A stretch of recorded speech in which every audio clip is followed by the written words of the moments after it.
So how to play career mode in eFootball. Hi everyone, welcome back to our channel. In today's video, I'll guide you on how you can play career mode in eFootball. So make sure to watch the video till the end.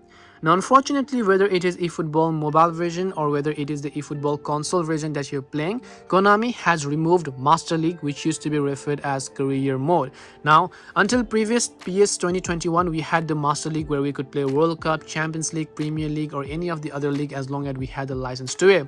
But now the game is called eFootball and they've not yet added. Now, on mobile, it is entirely not possible, but if you're on console, Konami said that they will release a DLC version of the game so that you can add career mode to it and then you can begin playing, but so far we haven't seen the update.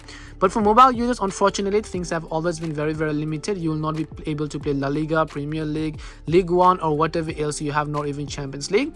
Mobile version has their own career mode, which is like a league ranking feature, which is called Division League. So for that, you can just come to Dream Team over here, and then you can see this option called eFootball League. You can just go to eFootball League.